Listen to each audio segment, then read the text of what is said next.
Okay, so hello and welcome to yet another Gaming Masters video. So today we're going to be talking about the Bethesda showcase at E3 2016. It's not been a particularly impressive year for Bethesda, in my opinion. Last year, when they did their first show, we had Doom, we had a teaser for Dishonored 2, and we had Fallout 4 revealed, and little bits and bobs elsewhere as well. This year, it wasn't really anything huge that we hadn't heard of before. Um, the first bit that we're going to be covering is Doom. Doom got a major update at Bethesda's conference.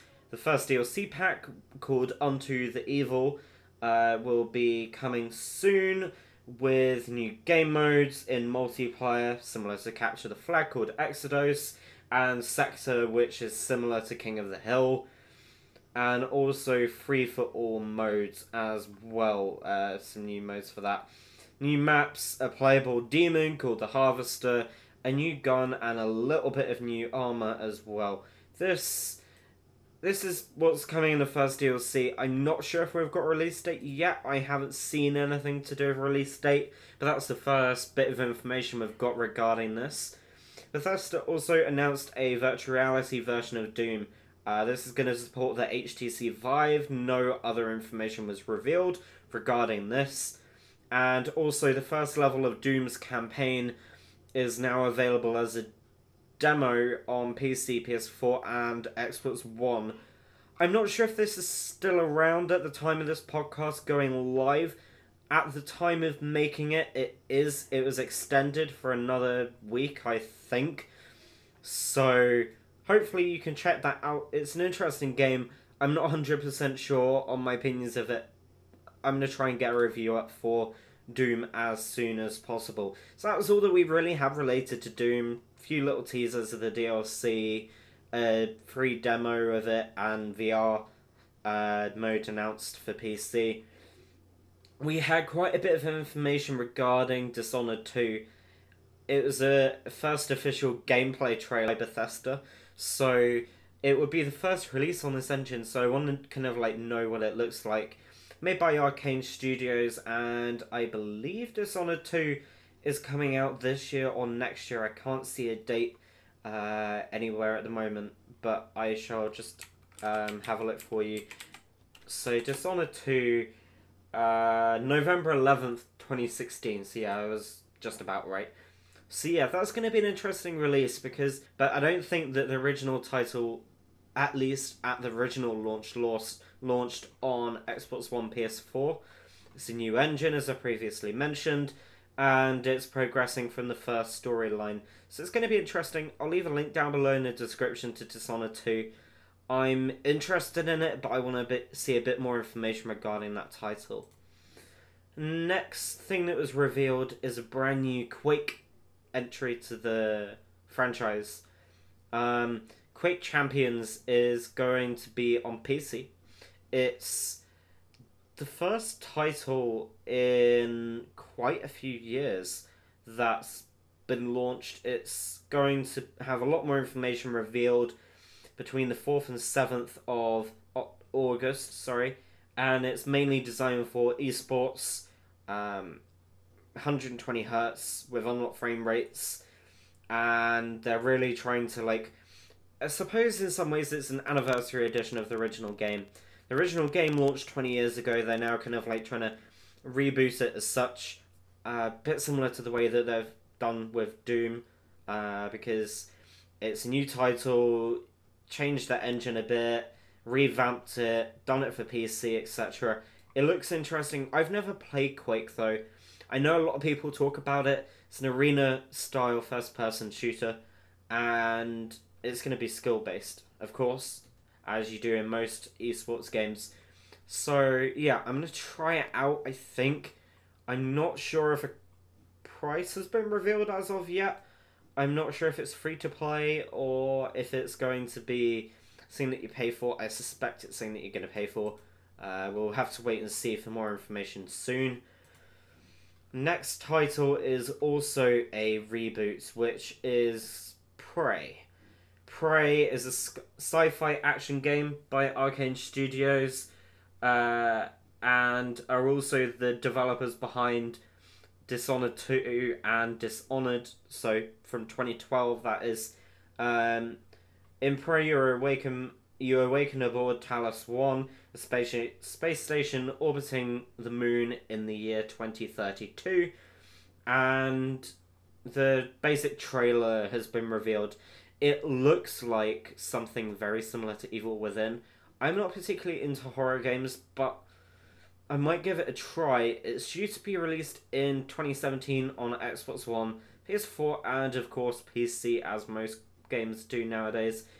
And apparently it's going to also have a bit more information shown off at QuakeCon as well this summer for Prey as well, which is quite an interesting statement, but that's according to the press release. So we can expect to see some more information for that then.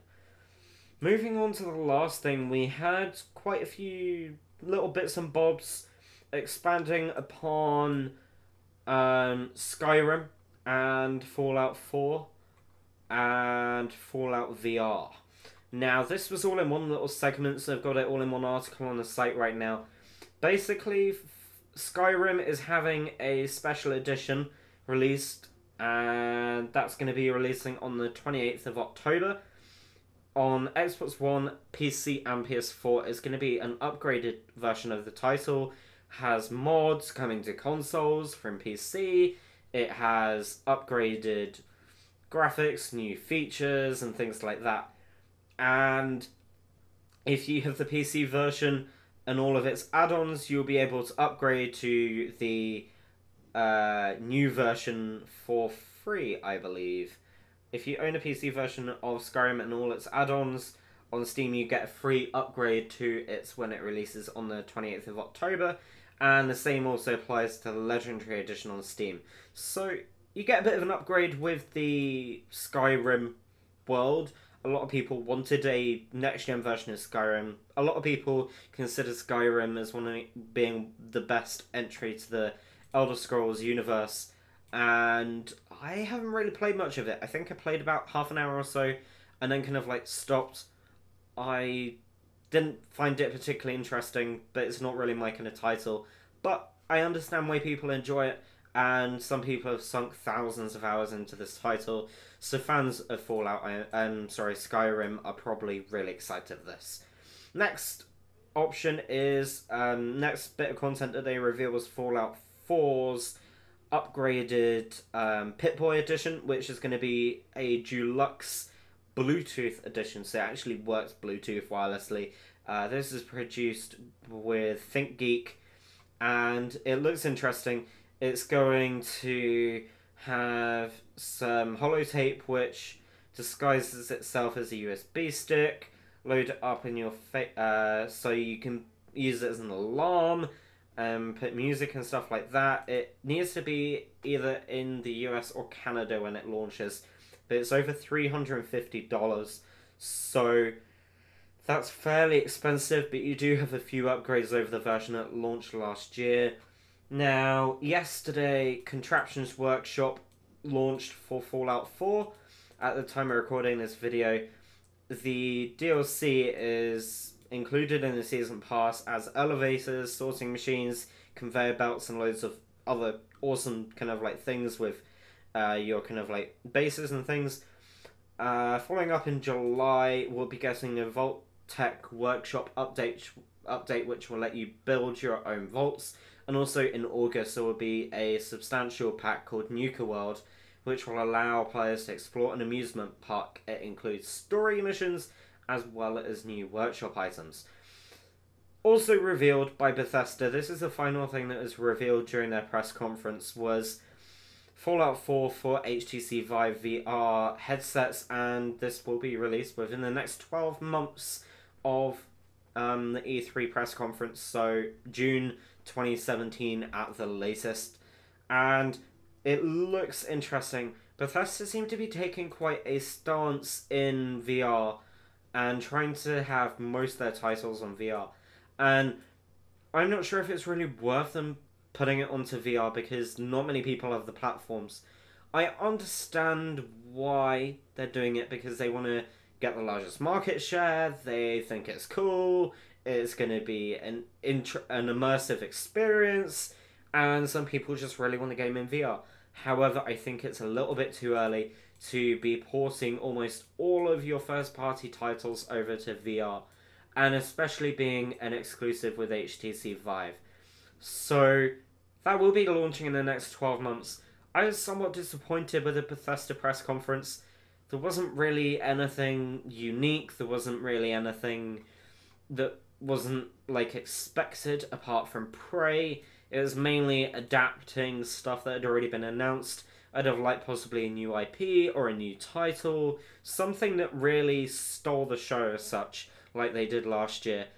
But Bethesda had a successful press conference updating the content that is going to be coming to their existing titles, which probably means that they just want to be showing that they support them a lot, and maybe next year we'll have something really cool, like a new IP or a new title, or, well, multiple new titles, hopefully. So we'll have to wait and see for Bethesda's press conference in 2017. I hope you've enjoyed this video. Sorry about it being a bit short. There wasn't really much to cover regarding the Bethesda press conference, but you can check all of this information out on our website if you do want to check it out. I'll leave a link down below in the description to the Bethesda category on our website, so you can stay up to date with all of the latest Bethesda news. Thank you for listening. Don't forget to like, follow, and of course, as always, subscribe to the podcast, because this really does help us out and shows us that you like the content that we're sharing on the channel. And yeah, thanks for listening.